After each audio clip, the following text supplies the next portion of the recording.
My name's Ed Piskor, I'm Jim Rugg. and we're going to be talking about an early Frank Miller writing effort in tandem with Herb Trimpe. But first, what you got, Jimmy? I have patreon.com/Jim Rugg, where I've started a series comparing these two comics, Lost Dog and Street Angels Dog. These are both done for Image Comics. Lost Dog was my first effort. You have to do 3 issues before they solicit. By the time I got 3 issues done, I was much better. So Lost Dog never made it to publication, but I did redo it for their free comic book day. We've been looking at comparing and contrasting same story, different artist. This is my effort. It's same story, same artist, but 3 years separating, 200 pages between these two efforts. And I'm going through and just pointing out all the different creative choices I'm making, what's similar, what's changed. And if you like those kind of videos, you're going to love this series. You can catch those all at patreon.com/Jim Rugg. Red Room issue 1 and 2 available for pre-order right now. It's going to be a monthly comic, so you're going to see a lot of covers over the next couple of months, man. Thousands of people have pre-ordered issue 1 as of this recording, and we're going to try to boost those numbers up for issue number 2. They're going to be delivered right to your doorstep. Hit my link tree in the description below. It'll take you to the Fantagraphics website. You could reserve your copy straight from the publisher. If you want to read the comics ahead of time, $3 will get you the archive at my Patreon, patreon.com/Ed Piskor. You can read the first 2 issues up there right now. Serialized new strips every Tuesday, and they're at a high enough resolution that if your eyeballs don't work so well, you'll be able to read them. Jim, we're talking about an interesting one here today, man. Marvel Team Up Annual number 4, 1981, written by Frank Miller, artist Herb Trimpe. That's a pretty good creative team in my book. I agree. This is Frank Miller, how to write comics the Jim Shooter way. I have to imagine that this was written before Daredevil 168, because it feels like an audition. It feels like I can sense the insecurity on the page in a lot of ways, or at least he's placating Jim Shooter. Like, yeah, I can write comics like that. It is interesting. It's not very Miller-esque in terms of writing, but it is very Shooter-esque in terms of that time period. I want to note too, like, we were talking off air. This is a coverless comic. Right. I have bought a bunch of coverless comics for a similar reason. I encounter them, I start looking, and it's like, that's interesting. Okay, I'm going to go home with that. And the reason is these splash pages are often very compelling. Like, this was a time period where you could rip the cover off, and maybe it was a cooler image under the cover than it was on the cover. So it's kind of cool to see this kind of stuff. It harkens back to a different era for me, especially. Yeah, it was always kind of like the point of the splash. It was like a second cover. It was all that you're doing is buying more time from the reader, right? So it's like the cover buys you half a second, 2 seconds with the reader. And maybe they pick it up on the rack. They pick it up, they open it up again, boom, you just bought another couple of seconds and I might buy this thing. The flip side is this stuff was sold on 25 cents, baby. Nice. It's a good quarter. Sold on newsstands, and what would happen is the newsstands, if they didn't sell them, they'd rip the cover off, send it back to the distributor, get credit for an unsold comic, and then they would sell the comic without the cover. And they weren't supposed to. Right, they weren't supposed to, but come on. We're going to narc on those guys. Yeah. Cost of doing business. Anyhow, man, let's launch into things, man. Power play. The story, it ain't about much. There's not much to it. There's a purple guy that Daredevil encountered at some previous time. Here he is right here. Looks like a 42nd Street pimp. And what's his name? I forget. I think it's Purple Man. It was Kill Raven or something before. Kill Raven. But then he's like, the Purple Man. I love it. Look how weird he looks. Totally. It's almost Ditko had to have invented this character, right? It's so Ditko-esque. And it's just them using like every shade of whatever kind of purple colors they can put together, man. There's like the blue purple, purple blue, and a lighter shade. Yeah, imagine pitching this. It's like, we have this character who's bit by a spider. He gets the power of the spider. He can lift heavy things, swing around, stick to buildings. I got a new character for you. He's purple. Yeah. Purple. This is Frank Miller. Oh, and even the way he writes Kingpin, this is a Marvel comic Kingpin. It is not a Frank Miller Kingpin whatsoever. I really love seeing like New York from this time period.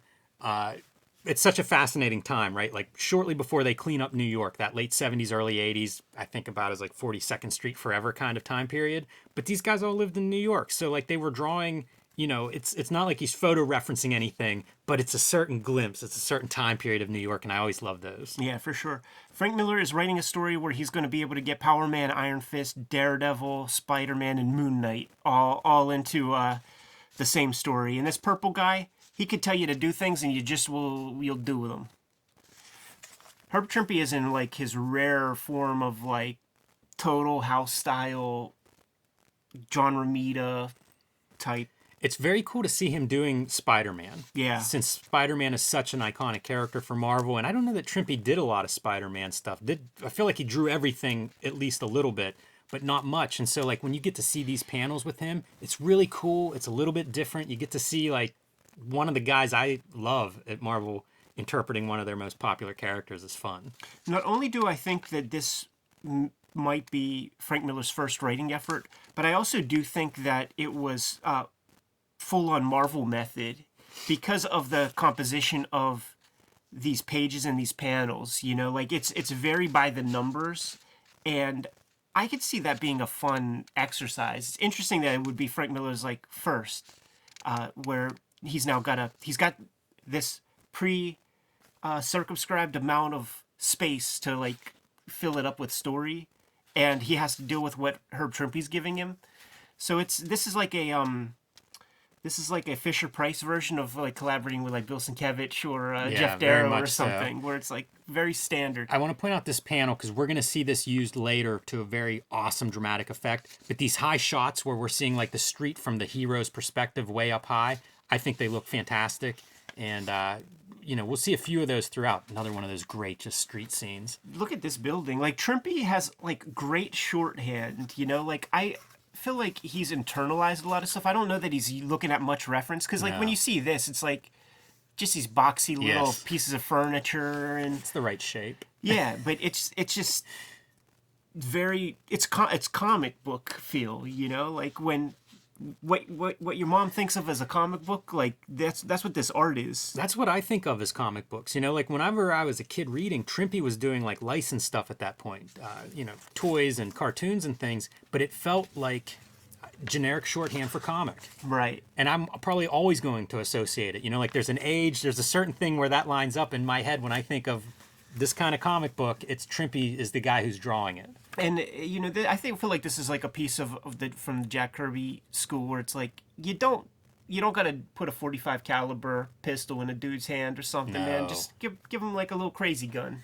That's an amazing page because you have like a romance reference, you have the stagecoach western kind of thing. This guy shows up looking nuts and wielding some kind of sci-fi weapon. Like, look at these two guys sharing a coach ride through the park. Bizarre. So this guy could tell people to do whatever he wants them to do, and he's bored by that. Like girls aren't a challenge. Like nobody's interesting to him anymore. Yeah, the after effects are you find some cops that he told to stand on their heads. Yeah.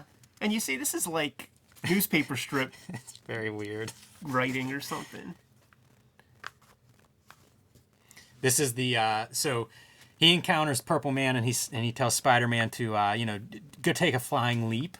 And this is the interesting panel. Look at how great that looks for that bird's eye view of the street and Spider-Man just free-falling, man, towards the ground. Got Central Park right up there. That's a pretty strong panel. Yeah. You know what would be better? It should be flipped. Because right there, Spider-Man's oriented as if he's standing. If you were to rotate that 180 degrees, he would both look like he's going down and then also like he's going down. Right. But I still love it. That bird's eye view is really strong. Just all of the perspective work that Trimpe did on this page is stellar, man. Interesting color too. You see like the background's just green, the foreground's purple in that panel. Here it's all all the yellows to contrast with your blue and red Spider-Mans. Very simple, but reads. we got Kingpin shooting him with his little walking stick gimmick, and then explaining what that walking stick gimmick is for a lot of words, and then gets it put to his head. But this is one of those pieces where you're like, what? Like there's a reason why Daredevil, his powers the purple guy's powers don't work on him. But this is just he's stubborn. No, doesn't he have? I think he knew about this guy coming.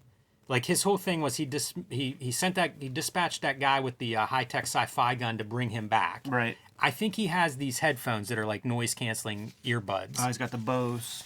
Yes, He's got the bows on. I dig. there's your 42nd Street. How cool is that? You Yeah, even have man. the marquee in the picture. You ever see Image of El Jefe? I have not. Have you? Me neither. I don't know if it's real or not, actually. Whenever you get the new introduction, we got the little paste up I dig it. of the logo. I love this. He drop kicks the limo.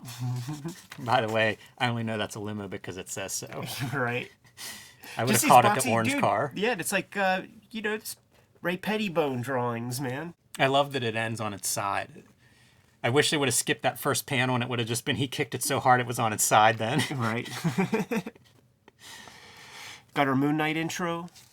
That is a weird character, and just even the caption. He is Jake Lockley, cab driver, Stephen Grant, millionaire, playboy, Mark Spector, soldier of fortune. Like, what?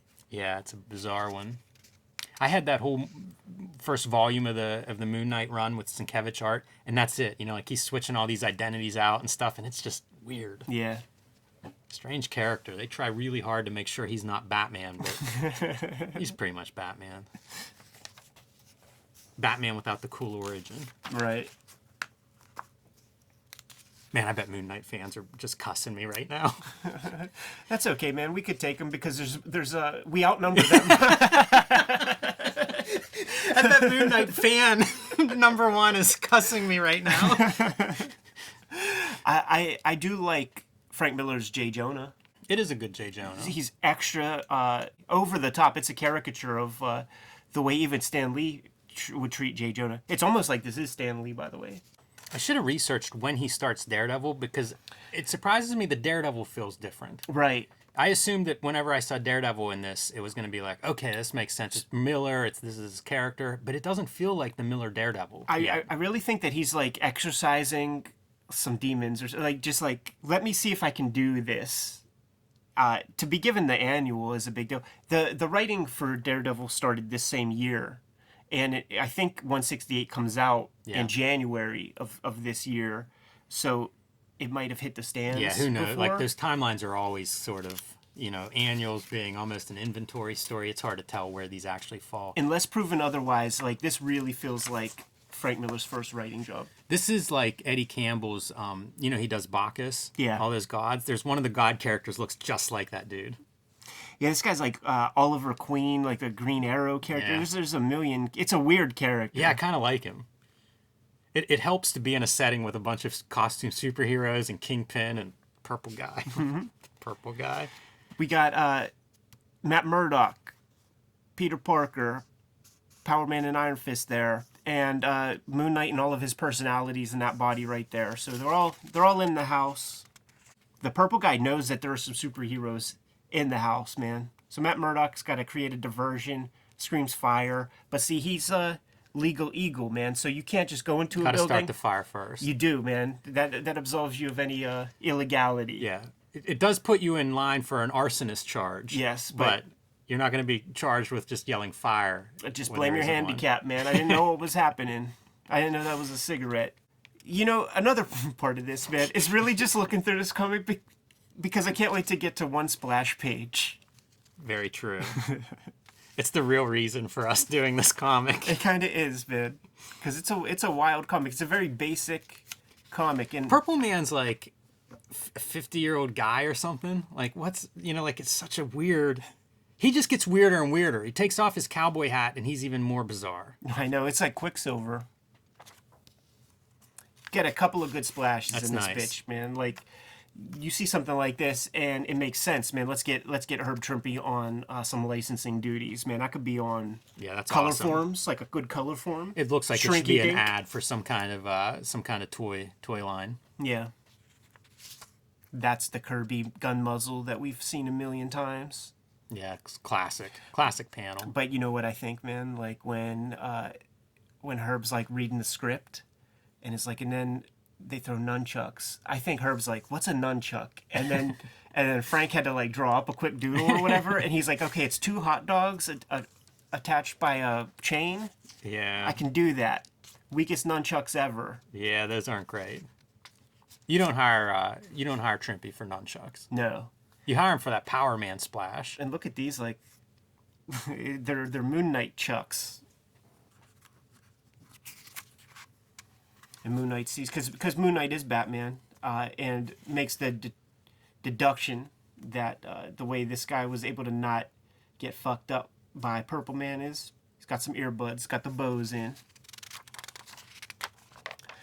So this guy convinced the townspeople, everybody was in that charity event, you gotta kill the superheroes, man. Gotta kill the costume cats. This is a real clever bit of writing. So Moon Knight pretty much overhears Daredevil and the Daredevil secret identity, and Daredevil's about to come clean or beg him, like, you can't tell anybody or this is really important, whenever he learns that Moon Knight didn't hear him because he had those earbuds in. Right. That's a great panel right there, man, with the Moon Knight coming out of the shadows like that. Moon Knight was always weird because he's a creature of the night, right? But he's wearing white. Like, it should never work. Like, that panel, it looks great. Completely implausible by the laws of physics. Right. There it is. the greatest splash in Herb Trimpe's career, I would say. The Macy's Day Parade, rubber band, Peter bag, Spider-Man close-up with the ball head full of helium. Incredible. This is not just Trimpe's best splash. This is a killer Spider-Man splash. It's really awesome. Unbelievable. You don't know which arm. Like, this shoulder is not a part of that. No. Because that would be a 5-year-old drew that thing, man. This is the shoulder of the left arm. That is a right hand. I love it. Look how heavy this line is. I assume this is chest then, right? This is your shoulder, your chest, and then your other arm. Yeah. Look how thick that line is. It's great. There's giant eyes. Let's get the artist edition of this. It's kind of menacing. It's really freaky. I love it. I remember seeing it somewhere online, like somebody posted on Instagram. Might have been you, Ed. But just seeing that and just being like, what comic book is this? I need this comic book. Yeah, man. This is definitely like one of my top 4 Herb Trimpe comics for this splash page right here. Man, the Macy's Day Spider-Man rubber arm runaway sequence, man. Yeah, incredible. Makes me wish he did more Spider-Man just because of this image. Sure. So he's going to create a big web blanket, put the townspeople under there. It turns out that they were able to knock somebody back into their senses by pouring some water on their head. So Iron Fist's going to take it to the next, man. He's going to actually Good Iron Fist pose. Actually going to put one of those water towers to use. Yeah, really lining up to punch that thing. Power Man, like lifting it off its foundation. That's pretty badass. Hits it with some gimmicks. Splashes that stuff. Now, water's a hard thing to draw, Jimmy. Okay. All right. You want to see how Herb handled that? That's pretty good, right? What can you do? I recognize that as water. It looks kind of treacherous, like a tsunami's coming in. I was thinking avalanche. Yeah. But all's well that ends well, Jimmy. To the point that J. Jonah comes back into his senses, and you know he's back in his senses because... That's another good moment. The J. Jonah Jameson and Spider-Man face-to-face, that's pretty good stuff. Like to me, think of like Miller early writing here. That's a good moment to work into your comic. This is like, I feel like this is put Gary Gross picture here. He could be criticizing like, anything, name the comic. He could be criticizing this comic. And this is the confusing part, man, because then they launch into Bruce Banner turning into the Hulk, selling you some fruit pies. So I don't understand that tangent, why they didn't build in that Chekhov's gun earlier. Yeah, that's a weird subplot. But then it comes back. Isn't it great, though? Spider-Man and Jameson face-to-face is good stuff. It is, yeah. And you see he's all this bloviating, just hot air. Once again, it's so interesting imagining like what the Miller Kingpin becomes. The before and after, like the before Miller gets hold of Kingpin and after, incredible. Totally. Like, this guy's a big doofus. And then... The end for now. Slasher movie ending. Spider-Man will return. Cost me 25 cents at Ides, man. They always put the prices in pencil. So you know That's how you know where you got it, man. It's good stuff. I even like this as a back cover. Dennis Cohen. Punch that dude in the face. Yeah, man. It's good value. And look, man, it's half the price of that Spider-Woman comic. So it's my conceit. This is Frank Miller's first writing effort. We've done a lot of Frank Miller talk on the channel already, man. So we had to dip into the one of the earliest pieces. One of my favorite coverless comics that I have, and maybe I'll throw a pic up on our Instagram, on the Cartoonist Kayfabe Instagram, is a Spider-Woman cover, and it's her being thrown off a building top. So it's coverless. This cover is just that one-point perspective going down all the building, street level, and she's just flailing as she's falling to her presumable death on page 1. I'd like to see that. It's good stuff. Let's get out of here right now and go dig that out, Jimmy. Kayfabers, like, follow, subscribe to the YouTube channel. Hit the bell. We'll notify you when new vids are available. You can join me on patreon.com/JimRugg, where I'm currently analyzing Street Angel's Dog and Street Angel Lost Dog page-by-page comparisons to see different choices I made in that process. Patreon.com/JimRugg. Red Room issue 1 and 2 are available for pre-order as of this recording. It's going to start coming out on a monthly basis. In May is when the first issue ships. Reserve your copy today through the Fantagraphics website. You could get there through my link tree in the description below this video. Put in your reservation. Tell your shop to get it if you have a cool store. To support these books, sell out routinely very quickly. So make that happen. Hit patreon.com/edpiscore up if you want to read the comics ahead of time. What else, Jim? Subscribe to the Cartoonist Kayfabe e-newsletter at the links below this video to keep up with all this information, to get convenient links in your inbox. You can also find Cartoonist Kayfabe t-shirts and merchandise at the links below this video. Jimmy, give them some more marching orders. We're going to be on our way. Read more comics.